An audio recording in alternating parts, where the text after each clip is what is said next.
Today is a magical day. I am the guardian of the wild and a forest dweller.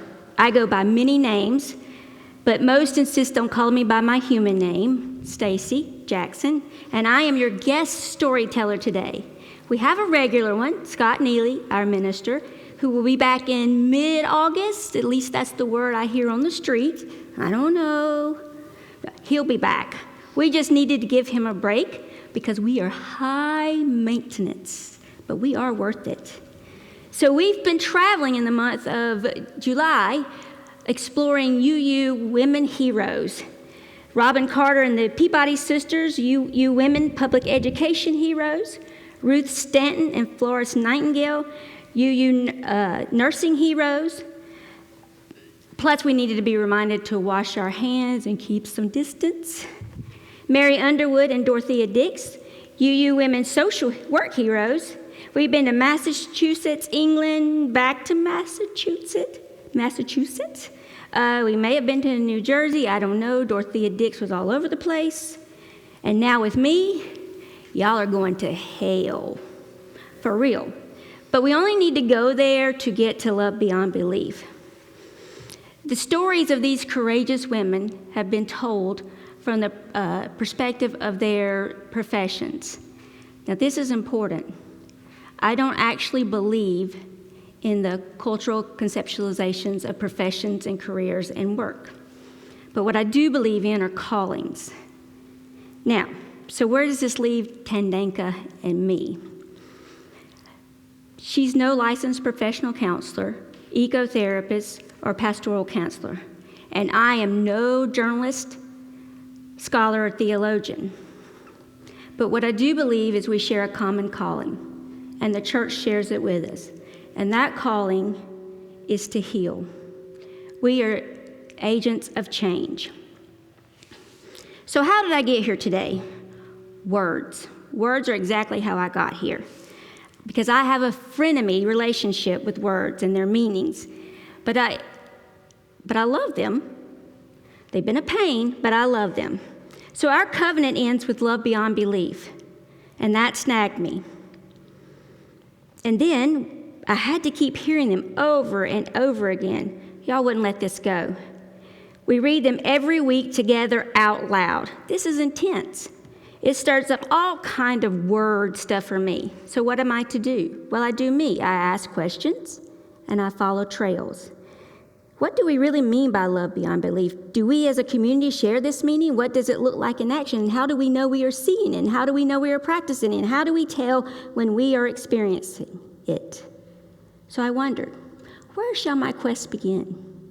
Wait, I know someone who can help. Impossible to find, no idea where they live, somewhere out there, but they are easy to contact. Immediately, I activate my communication device, initiate the correspondence protocol, and begin my cryptograph. Dear Google, love beyond belief. Oops, I before C, except a lot of other circumstances. Weird. Enter. Bam! In an instant, my contact responds. And right before my very eyes, I kid you not, love beyond belief and Thandeka, its creator.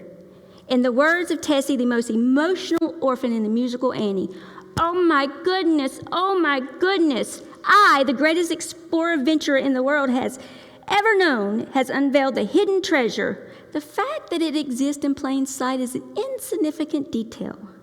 Did I discover its meaning? Indeed I did. Simply put, love beyond belief is cosmic consciousness.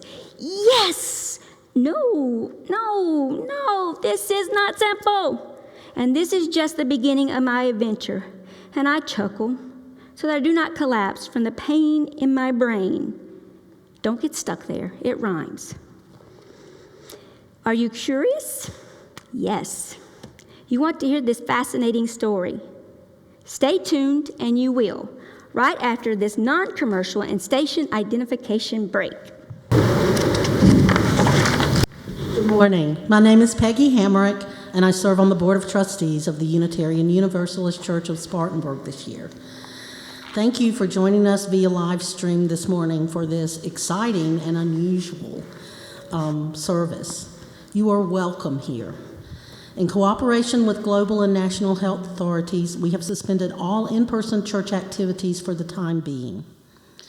Our care for one another and for our community only becomes more important in times like these. I sincerely encourage you to visit our website, which is full of information, www.uucs.org, for ways that you can join in our work. Even if you are stuck at home, there are things you can do. If you have questions or concerns, please do not hesitate to reach out to me personally, to any of our board members, or to any member of our staff. Our job is to serve you during this difficult time. We are glad that you have taken the time to connect with us this morning. I think it's going to be well worth it. Especially in times like these, we need each other. Thank you for being a part of our congregation today. We are a people of faith and hope. Wear your mask. Thank you.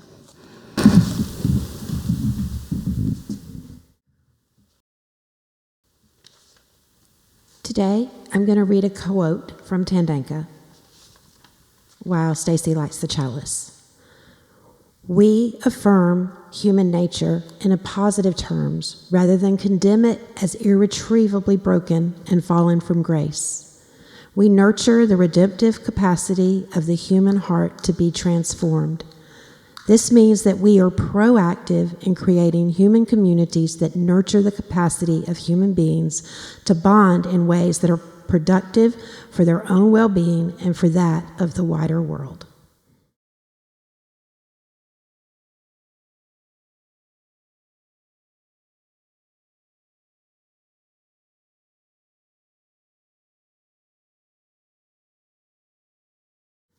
Now comes the time when we share our gifts, the offertory.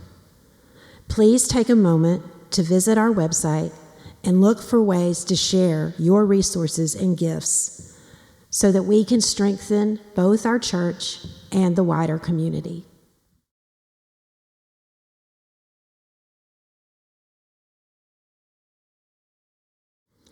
We have a tradition that means a great deal to many of us. When we are able to gather together, we journey to our rippling bowl that sits in a place of honor in our sanctuary. We then place a stone or shell or another nature element in the water. When we bring the elements of the rippling bowl together in ritual, they become the physical embodiments of our joy and concerns being offered to the larger community of faith. It is a visible symbol of the interconnection and interrelationship of our community and all the web of life. Even when done in silence, sharing our celebrations and sorrows helps us to be more caring people. When we care for each other, our connections to each other become stronger. Through this great web of caring and healing connections and relationships, we can manifest our hopes and dreams of becoming our best selves and creating a world of love, peace, and justice. I'd like to invite you to now take a moment to move into your heart and your connection to this community and the people in it, allowing yourself to be fed and nurtured while also sharing your strength and love and energy with others.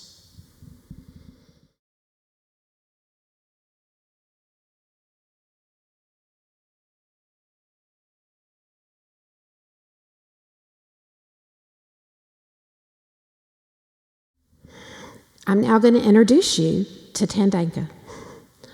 Reverend Dr. Thandeka is a journalist, scholar, author, theologian, ordained Unitarian Universalist minister, and congregational consultant, and a former Emmy Award-winning television producer. For over 16 years, she produced, directed, and/or wrote more than 400 television programs. Thandeka is cited as one of our most influential contemporary Unitarian Universalist theologians. She has taught at a number of seminaries and universities, and her work has been important in the ministerial preparation of many of our current Unitarian Universalist ministers.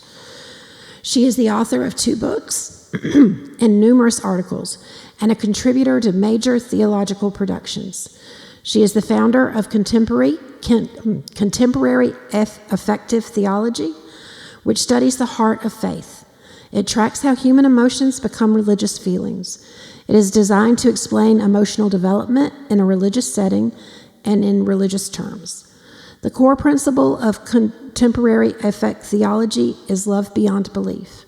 Thandeka created and is a congregational consultant for the Love Beyond Belief initiative, a spiritual practice for insight, reflection, and action guided by compassion. She is one of the major voices of the small group ministry movement that has brought this new program initiative into most of our congregations.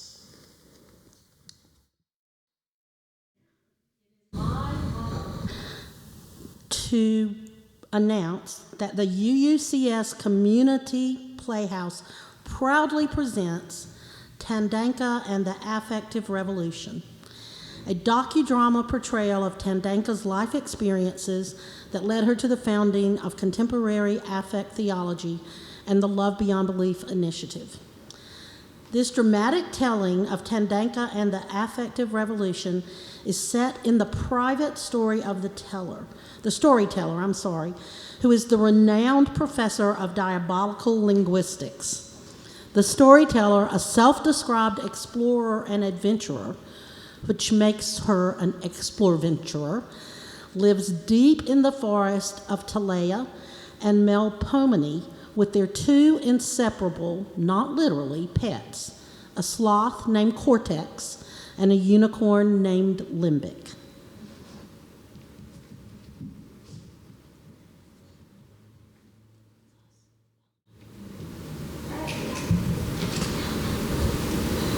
No. Gradually, I began to notice a shift, a letting go, a change of heart. It was subtle, and yet for me, it was vividly affirming. I had finally said to myself, I am sad, and for a good reason. And I heard myself reply, yeah. Suddenly, I felt a childlike intensity of feeling that turns every experience of life into something unmistakably marvelous. I felt love beyond belief. I loved life, every moment of it, but I could not sustain this change of heart by myself. I needed the care and compassion of my own Unitarian Universalist community to stay the spiritual course of my change of heart, my experience of love beyond belief. Thandeka. Our church does not follow a creed. Instead, we follow a covenant, a promise that we created together as a congregation and a promise that we renew each week with one another. It is not a promise made lightly. It is a promise we hold dear to our hearts as we allow it to guide us as a community and as individuals. It is printed in the order of service linked to this streamed service.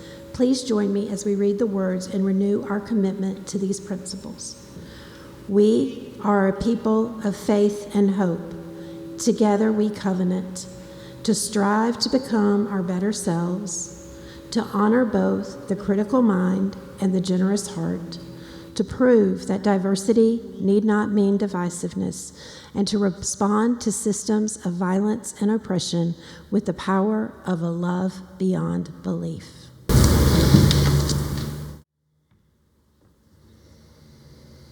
Wake up one morning and realize your life is one big compromise. Stuck in the job you swore was only temporary.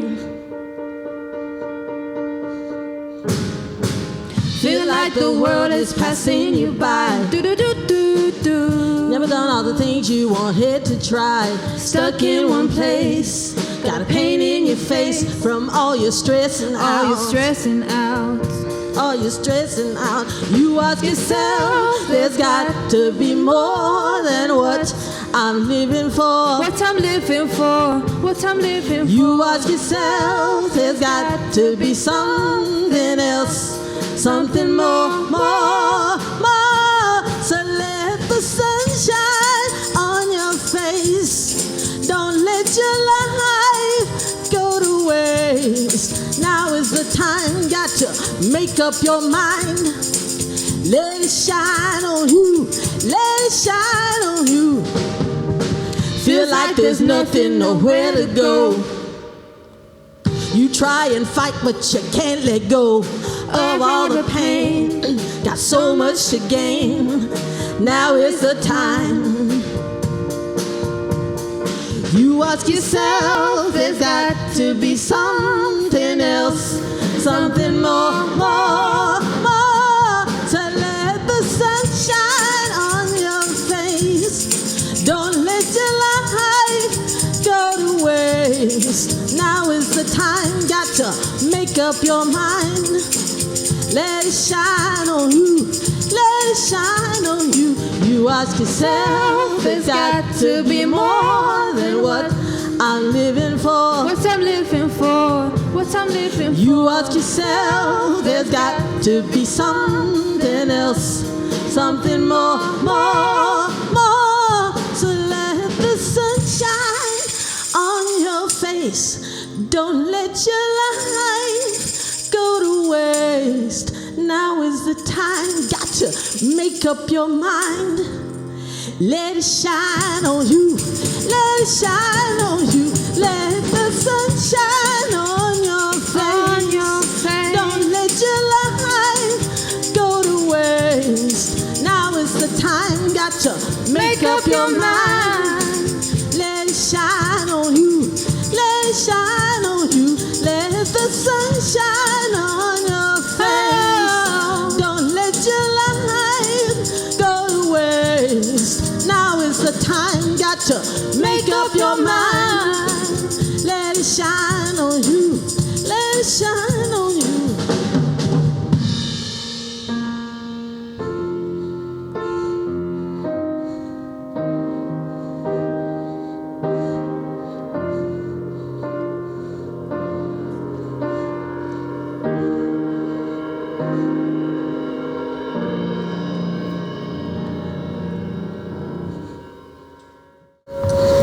It was March 25th, 1946, New Jersey.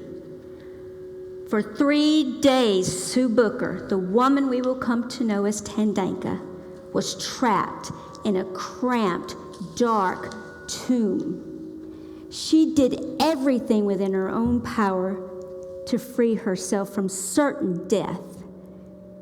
But the forces of another life, much stronger than her, had locked down the escape hatchet. And in the final moments, the tomb was cut open, and hands reached down and grabbed her tiny body and pulled her to safety. Sue Booker was rescued, not born. Irma Booker, an elementary school teacher and artist, loved to read fiction and ignored her labor pain by reading books. Sue Booker had a miserable childhood, neglected, abused, ignored, unwanted before she was born and after. She quickly learned that she was physically, emotionally, and temperamentally ill-equipped to be her mother's child. Clearly, something must be wrong with me, because Mom was perfect. I, in contrast, was an unholy mess. Nothing I ever did was quite right. Dad, a Christian existentialist liberal Baptist minister, loved to read theological and philosophical texts about God and man. Theological and philosophical conversations were encouraged. But talk about these kinds of hopeless feelings in personal terms was not okay. Together, her mom and dad taught her that it was not what she felt that mattered, but what they thought. Her behavior was guided by their expectations, not her own feelings. Reason wasn't just one way of defining who she was in her family, it was the only way. Sue became the model of rational compliance. She didn't disappoint because she was the disappointment. I was unloved because I was unlovable. Sue met Cerberus, the hound of Hades, when she was 15. Cerberus is a multi-headed dog in Greek mythology that guards the gates of Hades so no dead souls escape. He was there to make sure the same thing didn't happen to her feelings. If vulnerable, injured feelings and ravaged emotions escape, they would be slaughtered again. His only task is to protect deadened emotions, squashed feelings, hindered sentiments. He lacks all compassion because his job is not to feel it, but to keep it from being felt. She was in her dad's study, looking for a book to read, when she came across Soren Kierkegaard's Fear and Trembling. I knew nothing about the book's author or about existentialism, but I knew a lot about fear and trembling. So in Fear and Trembling, he wanted to describe the true nature of faith and understand the anxiety that the Old Testament Abraham must have been feeling when he almost sacrificed his only son, Isaac. If I have time, which I won't, I will come back and tell you this story. You will like my version of it.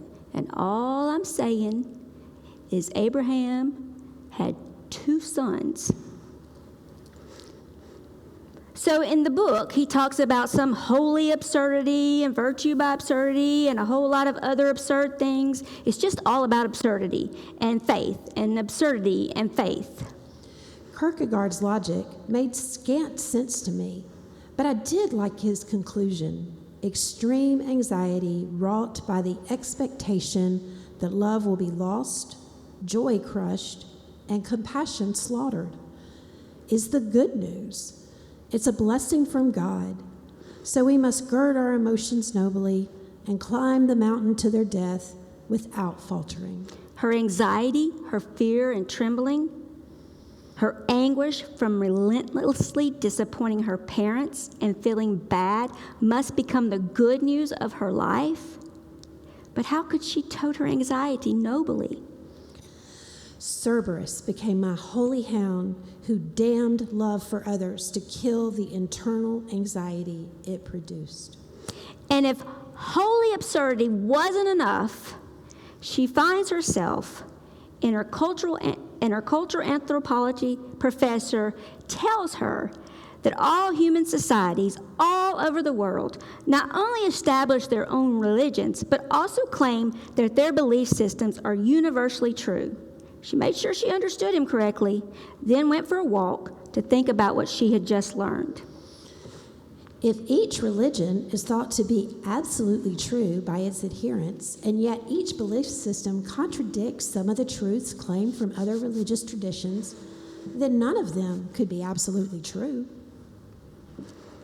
Next thing you know, she walked to the train station, took the next train home to Chicago, went straight to her father's office, and walked in unannounced. Her dad looked up from his desk and tried his best to act as if there was nothing wrong or unusual about his daughter coming home from school in the middle of the week. What's up? Well, Dad, now I'm an atheist.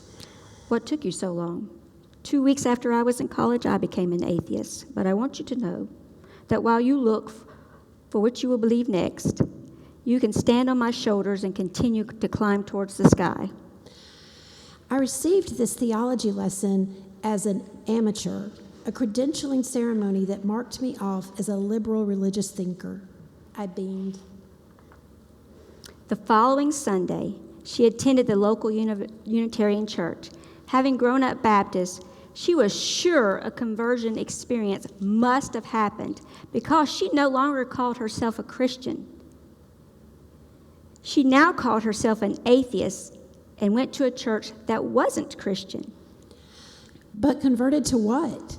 Atheism isn't a religion. The sermons in her new church community were logically precise, reasonable, and predictable. The intellectual rigor appealed to her. But I was bored. She knew that reason and logical argument are the highest and most noble human traits. She knew that social justice work is good, service to others is great, and civil rights legislation and racial equity were long overdue. Every Sunday, the minister preached these moral lessons. The service always included 3 hymns, church announcements, and an offering.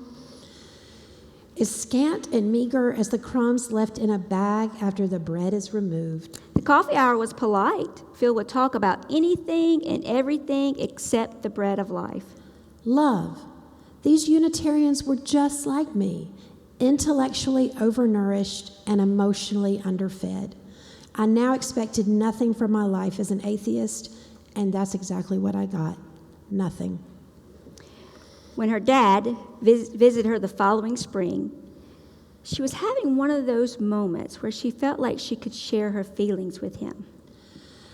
I like it here because I can stay here for 4 years. I hated all the times I had to go to a new school. I was always the new kid on the block. I had a miserable childhood. You're very fortunate to have experienced change at such an early age because life is existential. It is based on change. Life produces anxiety and doubt in Christian existentialists. This is what being an existentialist is all about, change. That was it. The conversation was over. Her heartfelt feelings exposed to his ice-cold logic. Reason was cold comfort for her aching heart. Dad had reminded me at age 18 what liberal Christian thinkers and intelligent atheists do.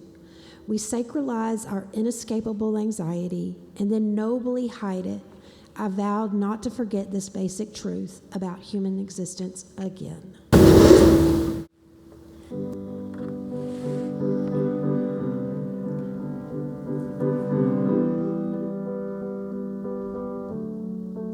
Skies are crying, I am watching, catching teardrops in my hands.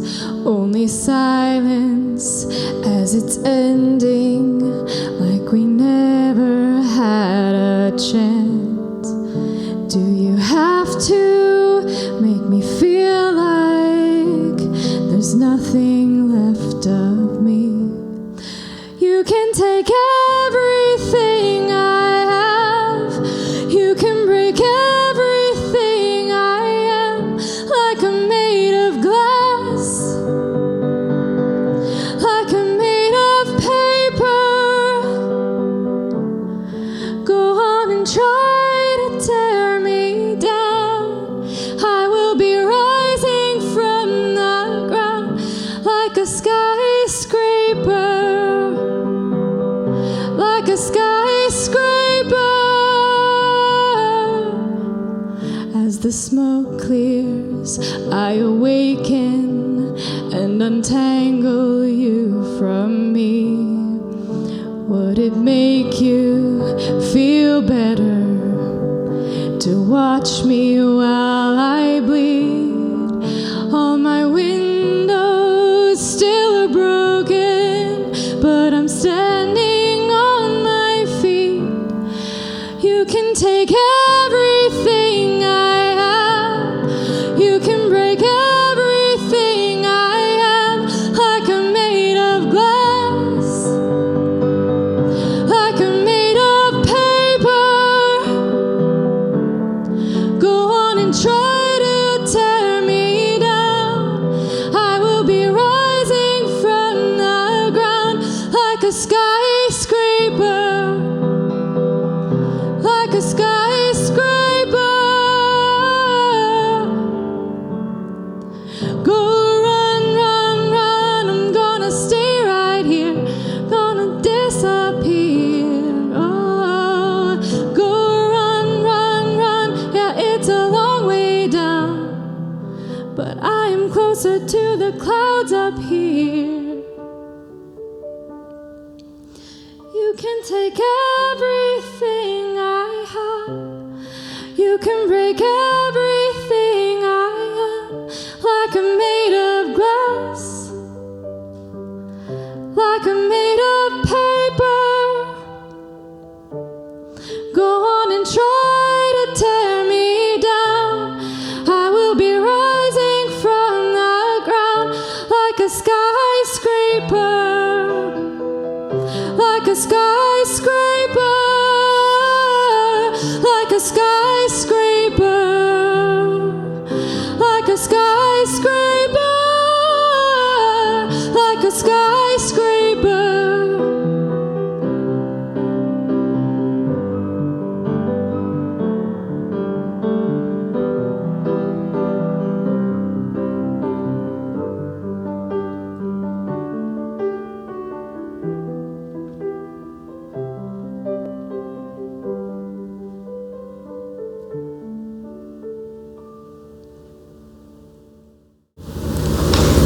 Booker was not yet a completely thinking thing.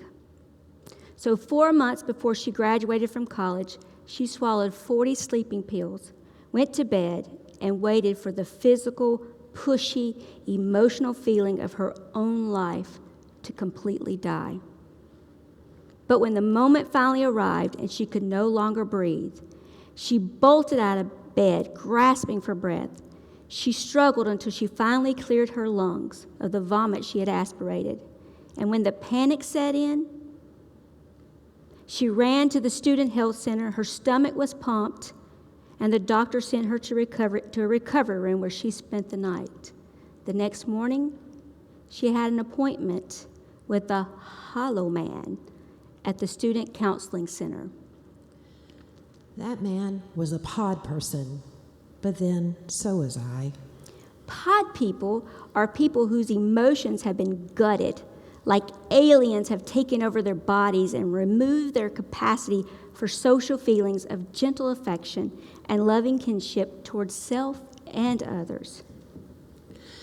Thanks to Cerberus, I could now imagine looking, without blinking, into the eyes of the racist, the rapist, the serial killer, the mercenary, the drug addict crushing before the hit, the priest going down on an altar boy, the drug dealer pimping his customers, the brutal gangs in the slums, the rapacious bankers and politicians in their elite clubs and their ivory towers, the armed guards of Wall Street, the greedy son of a bitch who would sell his mother down the river to make another buck, the suicide bomber, the genocide troops, the plunderer, the bully, and see Cerberus. Not handling her emotions was her signature trait as an adult. So she got assigned to produce a new television show.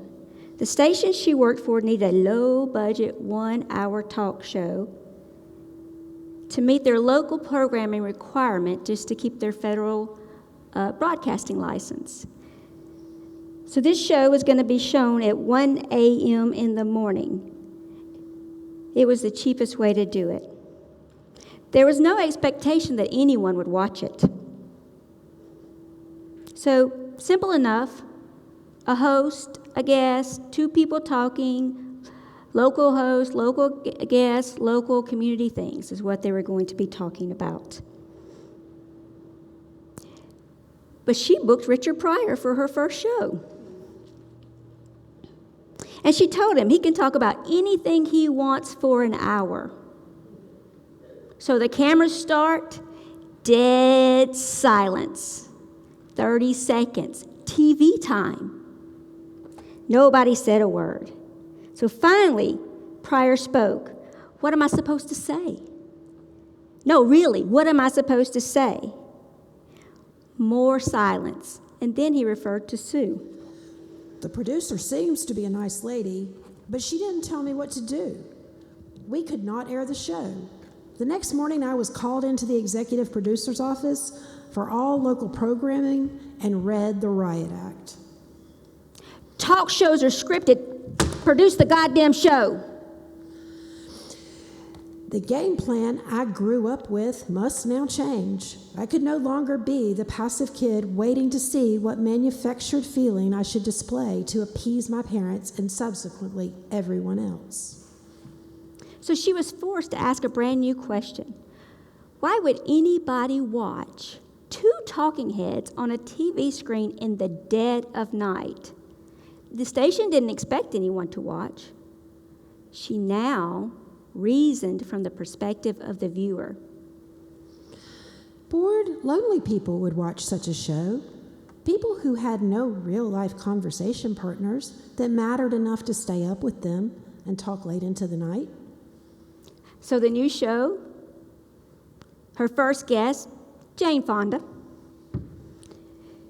So in this show, she got to this place where she could develop these intimate conversations between 2 people and find out what it really means to be at one with another person and experience deep listening and caring conversations about things that really matter. Look for and find the person's real feelings, their true self. Raw feelings were disclosed as quiet revelation of a damaged emotional soul that could be healed if aired with grace. Disclosed emotions as revelations of their soul. The only one I could not do this kind of soulful, emotional excavation work with was me. The show aired for 9 years. So during this time, she went back to graduate school to get a degree in the history, master's in the history of religion, and then eventually on to get a PhD in theology and religion.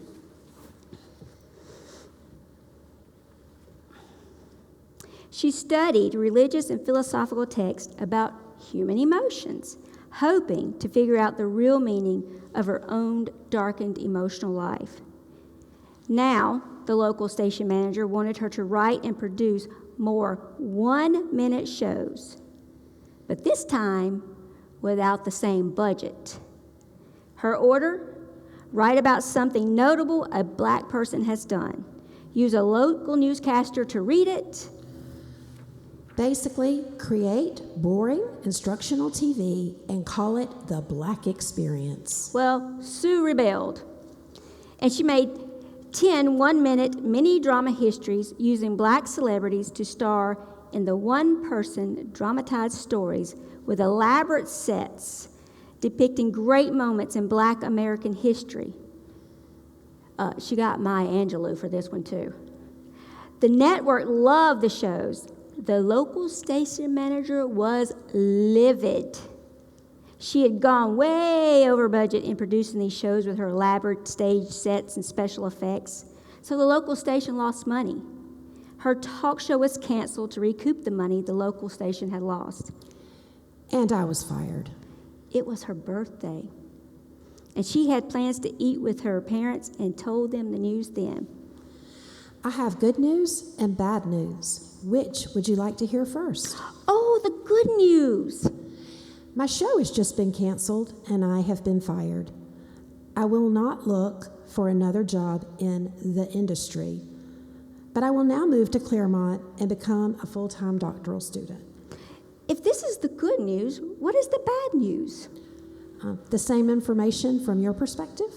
So her dad started to argue, to rant, to rave, and her mom quickly put her hand on his knees and said, "Booker, stop. She has already made up her mind. There is nothing we can do." Who was this woman? She had not only stopped Dad from badgering me, but she also protected me. She had always deserted me. She had always refused to help me out. She had always sidelined me. She had always turned away from me. Hugs. She decided to start hugging her parents as part of her hellos and goodbyes. They didn't do hugs, so it was a big deal. It broke a pod person rule because it was a public sign of a positive, healthy, emotional affection. She made a vow to herself to get to know this woman. I resolved to take this step to find out how the woman who had stuck up for me really felt about me. In 1984, she attended a small dinner party.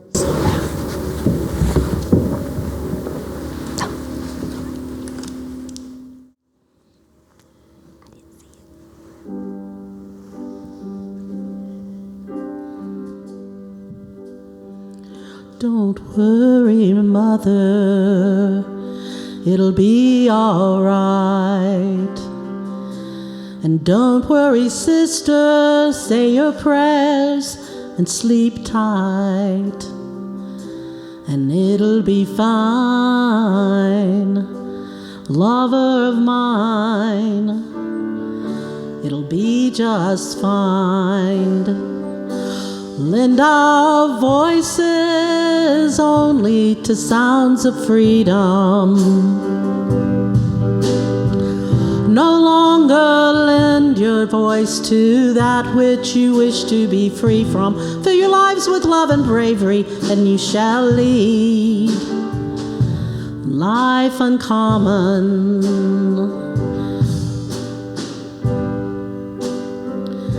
I've heard your anguish, I've heard your hearts cry out. You are tired, you are weary, but you're not worn out. Set down your chains till only faith remains. Set down your chains and lend our voices only to sounds of freedom. No longer lend ourselves to that which we wish to be free from. Fill our lives with love and bravery, and we shall lead the life uncommon. There are plenty of people who pray for peace. If praying was enough, it would have come to be. Let your words enslave no one, and the heavens will hush themselves to hear voices ring out loud with sounds of freedom. Come on, you unbelievers, get out of the way. There is a new army coming, and we are armed with faith. And to live, we must give. To live, lend our voices only to sounds of freedom.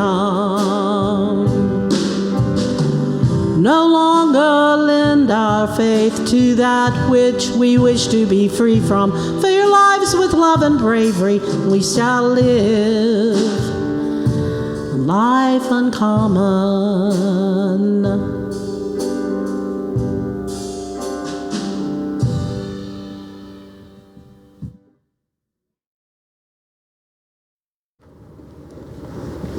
And she attends a small dinner party held in honor of Bishop Desmond Tutu.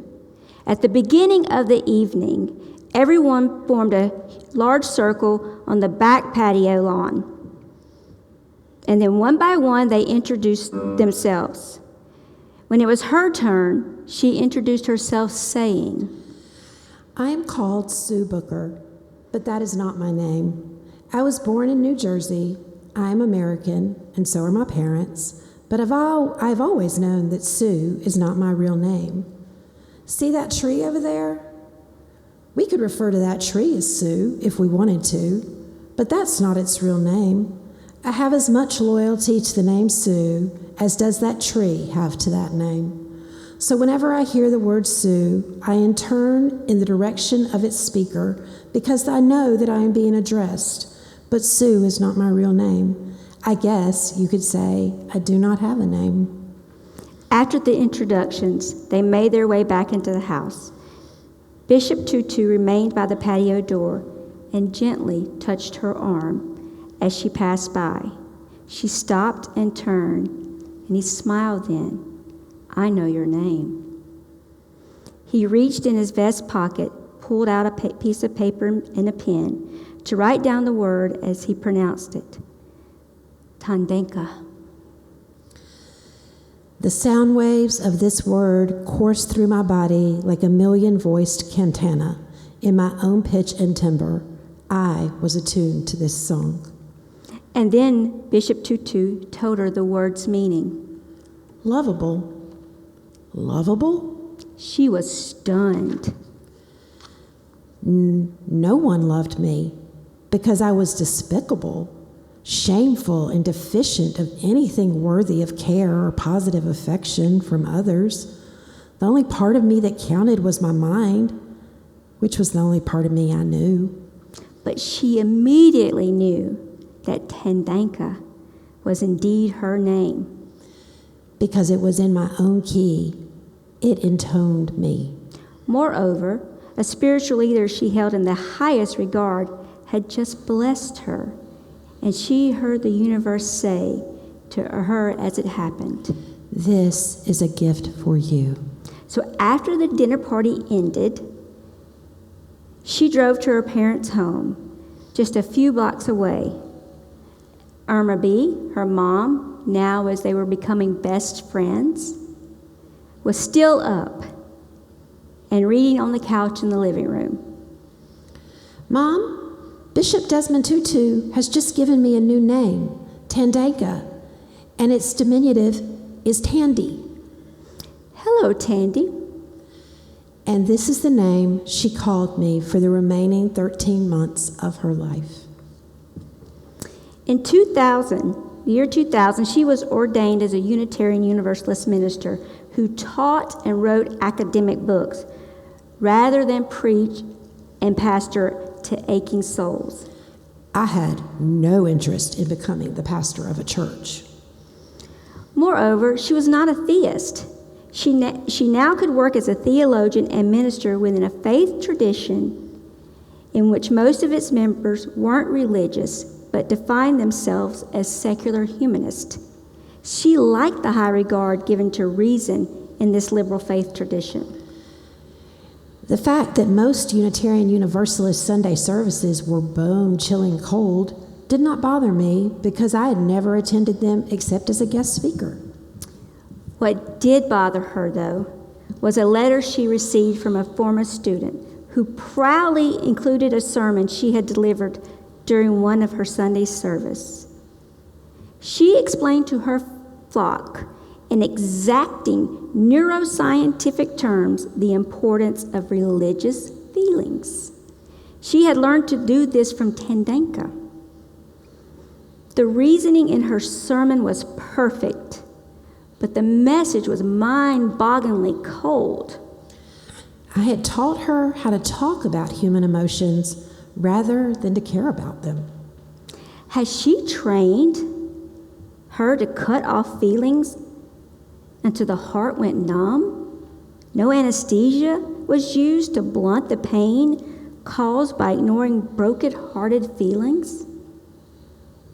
Were her faculty colleagues doing the same thing to their students? Were they manufacturing ministers who created corpse cold, in the words of Emerson, Sunday services? Was she continuing the Cerberus tradition of blindsiding emotions and damning them to hell? Was Cerberus a religious icon in liberal churches? I ignored the obvious answer to these questions until its truthfulness showed up as a joke. And the setup for the joke was simple. She went to Boston for a national meeting of Unitarian Universalist clergy and seminarians. While there, she and a friend decided to attend a Sunday service led by a newly credentialed minister who wanted to combine her liberal social justice work with traditional Christian mission work. The small sanctuary was packed to overflowing with truly dispossessed and downtrodden in this drug-ridden, desperately poor Black and brown Roxbury community. But the evangelical spirit of the minister's traditional Black Protestant background was present in full force. Toward the middle of the service, there was an altar call. The congregants lined up, music played, and everyone sang. Each person in line had a chance to whisper something into the minister's ear. Each person then received a personal blessing, and now a glow rejoined the congregation.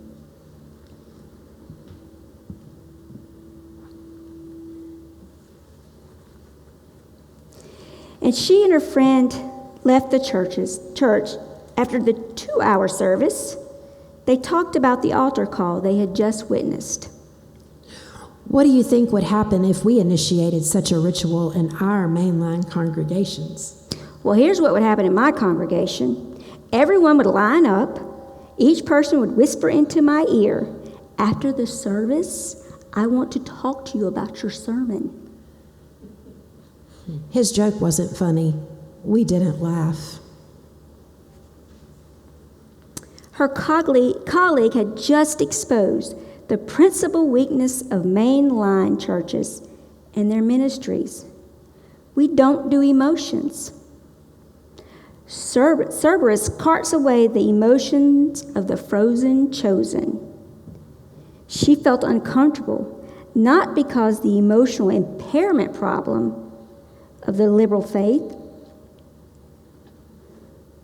She had been uncovered. But because I felt emotionally exposed. Her own capacity for emotional engagement had been vacated long ago and now was exposed. Trembling, bewildered, and afraid. I fled. The heart of liberal faith froze in these sanctuaries, and reason rose like a phoenix, but without its ashes of fire, it couldn't soar.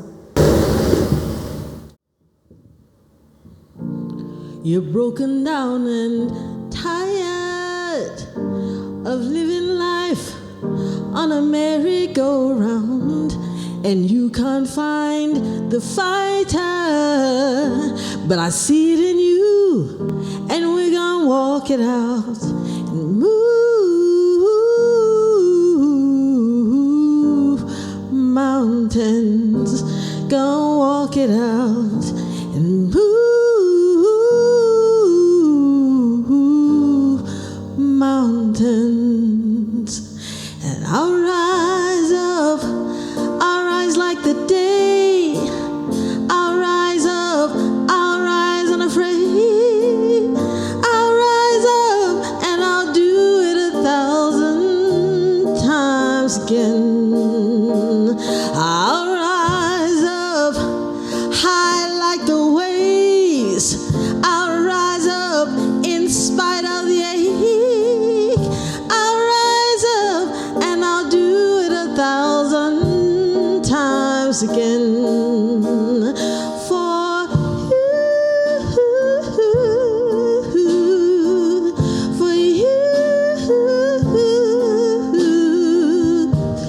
you.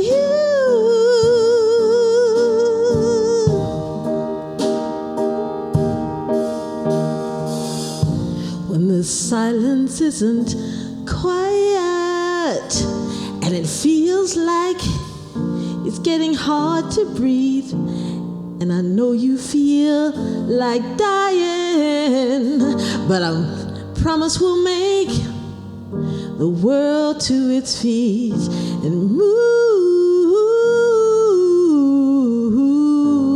mountains, bring the world to its feet and move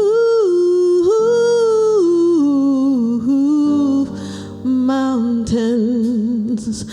And I'll rise up, I'll rise like the day, I'll rise up, I'll rise unafraid, I'll rise up and I'll do it 1,000 times again. I'll rise up high like the waves, I'll rise up in spite of the ache, I'll rise up and I'll do it 1,000 times again. For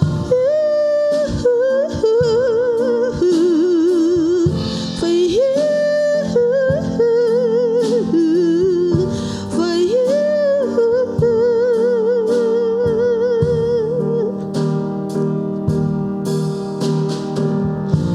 All we need is hope, and for that we have each other, and for that we have each other.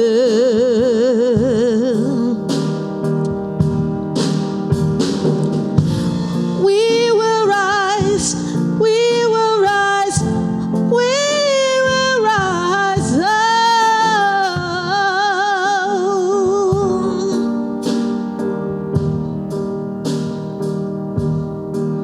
And I'll rise up, I'll rise like the day, I'll rise up, I'll rise unafraid, I'll rise up and I'll do it 1,000 times again. We are not quite to love beyond belief.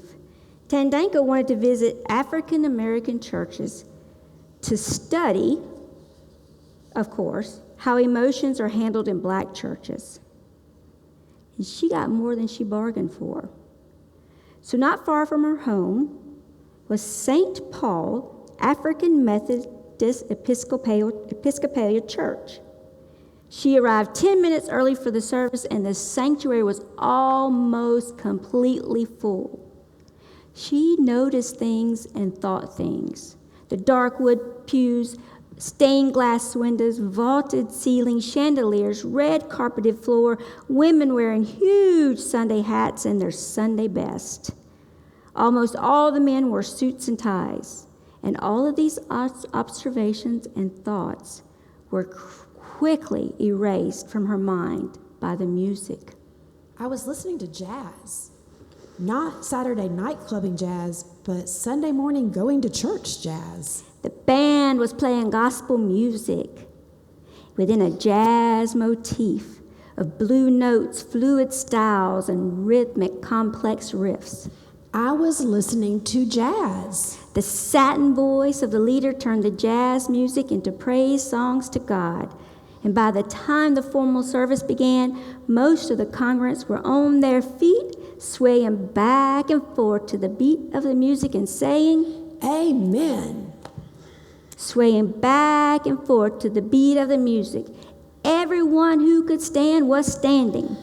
I stood and rocked back and forth with a disco dance beat that delighted me. The movement of my arms and feet, the soft swaying of my hips unlocked something in me, and tears streamed down my cheeks as I swayed back and forth. The chokehold grip on her feelings was broken, and emotions that were triggered in her now flowed out in tears as an unnamed mixture of sorrow and extraordinary joy. I had never felt this way before in my life. And she hadn't a clue why she felt this way now. My body and its feelings had become part of my conscious life. There were no thoughts in her head. Every part of me felt realigned in this awesome resting place of love. And then the pastor said, anyone in pain, come forward and shake my hand. Without a second thought, I stood and walked down the long aisle up to the pastor and shook his hand. He smiled. So did I. And when she returned to her seat, an elder woman of the church seated next to her patted that small empty space of the pew between them and said, smiling, You will always have a place here. This was still point sitting, breathing, and living. And by the end of the 3-hour service, I felt inspired and elated. For the next 2 years, every Sunday that she was in town, she went to St. Paul. I sang their songs, but honored their religious traditions as well as her own Unitarian faith by not participating in the congregation's rituals that affirmed their Trinitarian faith. I was filled with energy and feelings of extraordinary goodwill. Everyone, including me, was having a good time. The sights and sounds of the Sunday service began to abound in her throughout the week in still point, space, and time. In that place between thoughts, where the grandeur of life overflows in every moment of her life. I felt the presence of the St. Paul congregants as the new way my spine tingled and a new way life-giving energy coursed through my veins. Until she attended St. Paul AME Church, she had not experienced how the transformative power of a corporate worship life could expand her own sense of self beyond the social construction of a pod person's ego. It didn't matter to them that she was a Unitarian Universalist. They loved me beyond my religious beliefs. They loved me as a child of God. This experience was akin to being at a rock concert or in a symphony hall where the music gathers all of us in the same sweep of feeling and makes us one collective soul for the duration of the concert.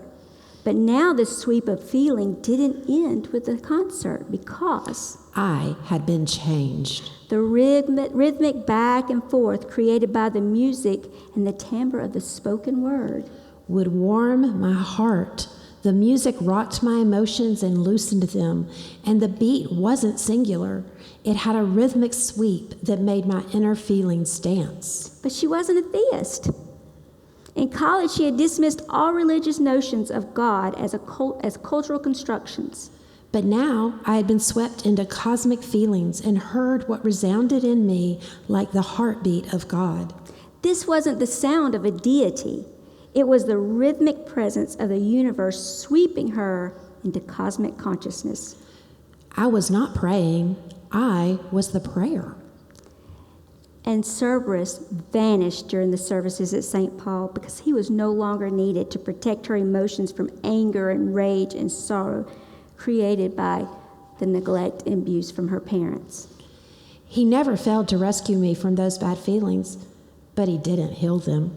He protected without compassion by slaying her ability to feel compassion or sorrow or regret and so much more. Those slain feelings made me weep. So why did Cerberus take her to church? Was he back in my life? Had he ever gone away? And now, for the first time, Cerberus speaks.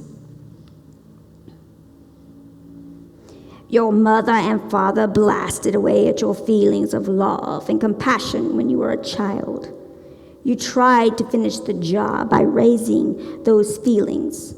I took those feelings away to protect them and kept them out of harm's way so that when you were ready, you could find them and stop being a member of the Walking Dead.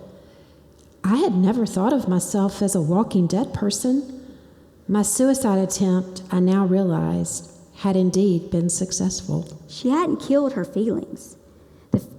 The feelings of love and compassion and caring that gave her an extraordinary high when she first regained her breath were taken away for safekeeping by service, lest she try to destroy them again.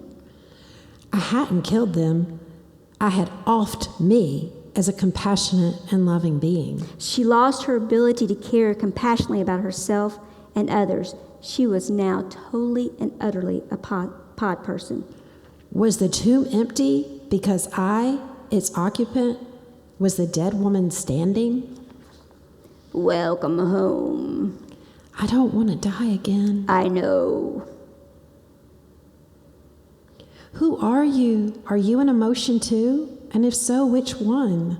Find the part of you that's not you, and you will know who I am. His answer was paradoxical. Was it a riddle? An oracle? Was he mocking or miming me? Where should I begin? Don't look in books. Look inside yourself and don't run away. You will know who I am when you watch me disappear into the edge of infinity. Cerberus's instructions about what not to do made sense to me. She must now become an active agent rather than a passive reader. But how could I read me and find the place where Cerberus lived inside of me? How could I track him down without relying on books or on the church doctrine preached in the community where my feelings danced?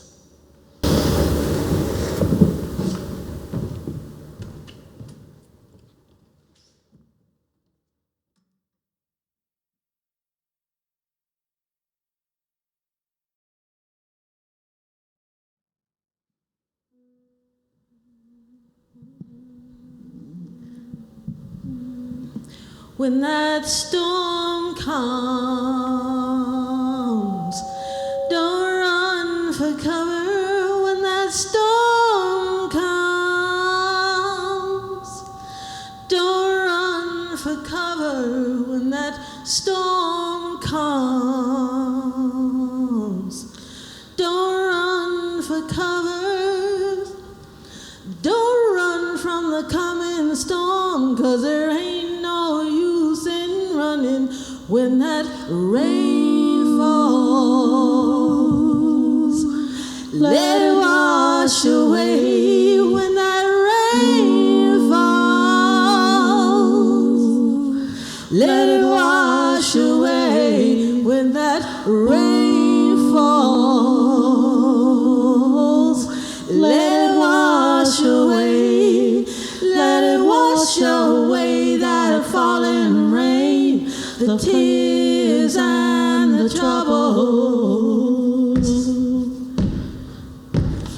When those lights flash, you hear that thunder roar. When those lights flash, you hear that thunder roar. When those lights flash, you hear that thunder roar.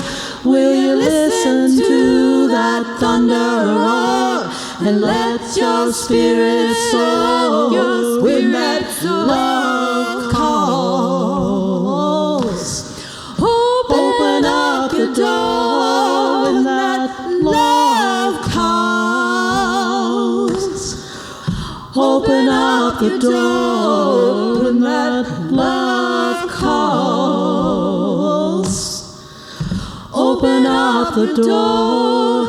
You gotta stand on up and let it in. You gotta let love through your door when that storm comes. Storm coming, yeah. Don't run for cover when that storm comes. Don't run for cover when that storm comes. Storm coming, yeah. Don't run for cover. Don't run from the coming storm, 'cause you can't keep a storm from coming. You can't keep a storm from coming. No, you can't keep a storm from coming. You can't keep a storm from coming. No, you can't keep a storm from coming. You can't keep a storm from coming. You can't keep a storm from coming. Coming, coming, coming.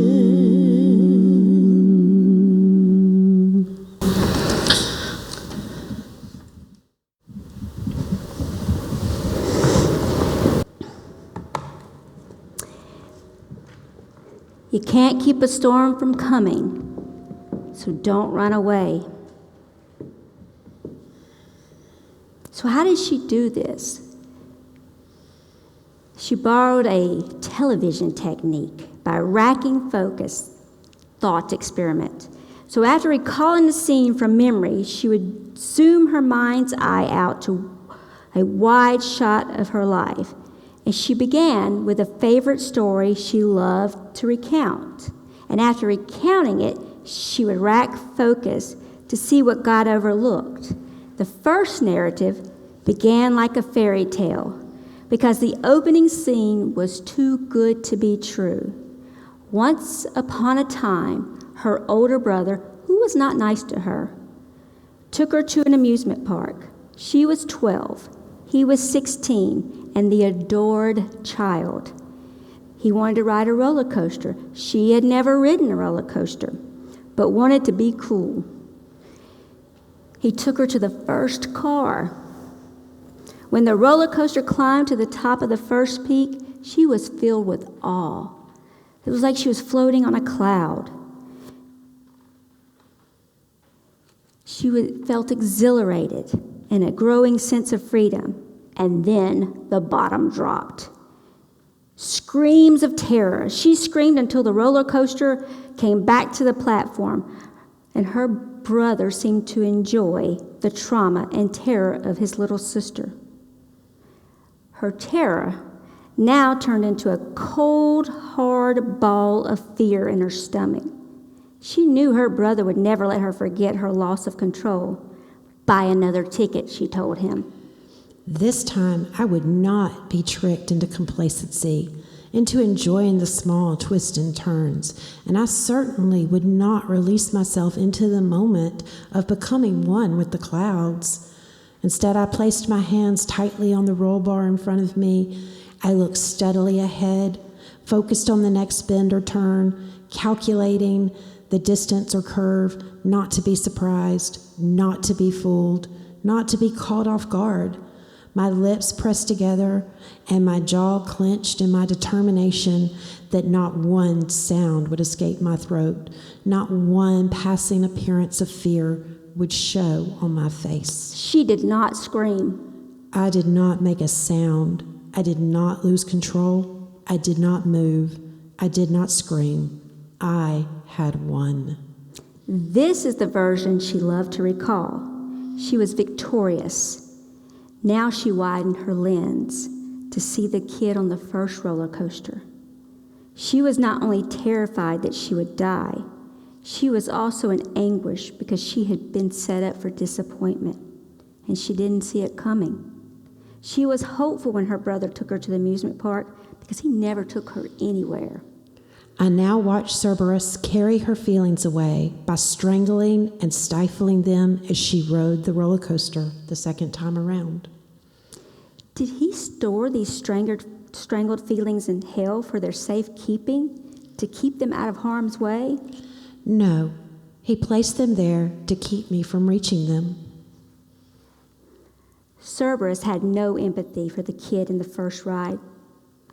He did not console her or offer her comfort or a shoulder to lean her head on. His task was not to comfort her, but to gut the feelings that caused her pain so that she could follow the right regime. This strategy of racking focus produced an unexpected result in her. She now felt what Cerberus couldn't feel. The anguish of a 12-year-old child. Every part of my body was now throbbing pulse, a lamentation, a voiceless wail. None of these internal movements were in sync. Her breathing was shallow, her brow furrowed, and soon was covered with sweat. She felt her panic. Her anguish swallowed her as the universe cried. The universe came to our rescue and held both of us. She had racked focus into the love and compassion required to sit with a suffering soul, hold her, and love her. And that person was me. For the first time in my life, I hugged me. Cerberus did not attend to the traumatized, broken heart. He carted the remains of those feelings off to hell. No one could have access to them without facing the hound from hell. I thought he was protecting them. He was their prison guard, but when she racked focus, I could see them, grab hold of them, and love them because I was now standing in the heart of love.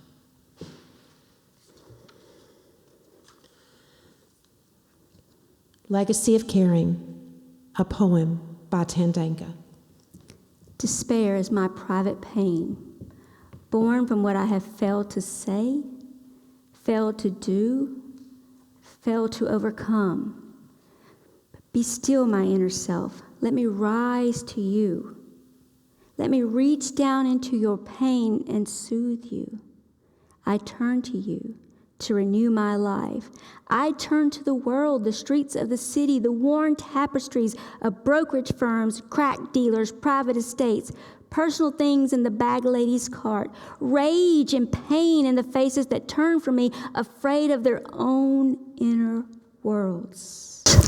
This common world I love anew, as a lifeblood of generations who refuse to surrender their humanity in a inhumane world courses through my veins. From within this world, my despair is transformed into hope, and I begin anew the legacy of caring.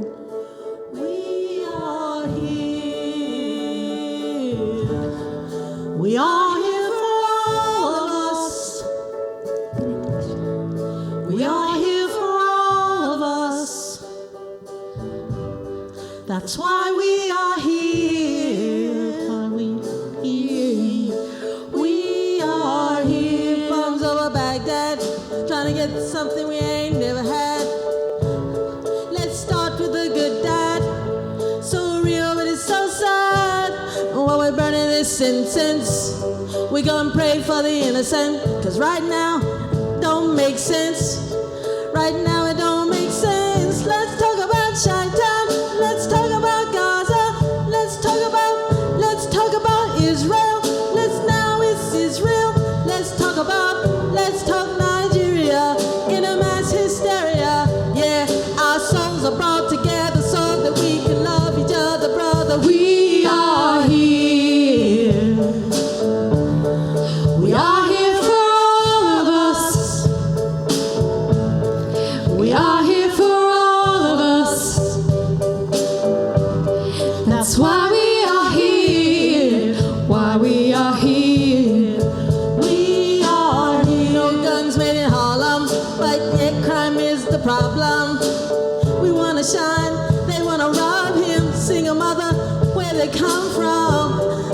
gonna save the nation with no support for education. Cause right now it don't make sense. Right now it don't make sense. Let's talk about our part. Let's touch your heart. Let's talk about living. Had enough of dying. Now when we bout, let's do more giving. Do more forgiving. Yeah, our souls are brought together so that we can love each other, sister. We are here. We are here for all of us.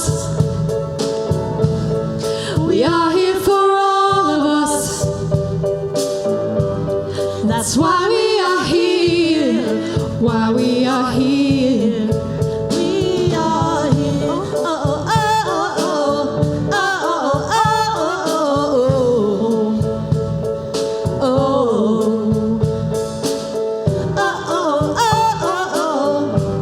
oh, oh, oh, oh. We are here. We are here for all of us. We are here for all of us. That's why we are here. Why we are here. 'Cause we are here. We are here for all of us.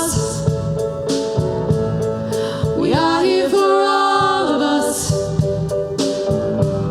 That's why we are here. That's why we are here. We are here.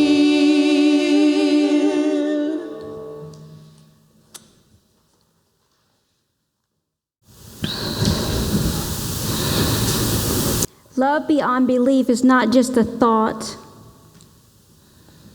it's a feeling. Cosmic consciousness, creating experiences in church services and small groups and in our daily lives of awe and wonder and compassion that make us feel at one with the universe. Personal experience is the foundation of our religion. What binds us together is that we love beyond belief. And let the congregation say, Amen. Amen.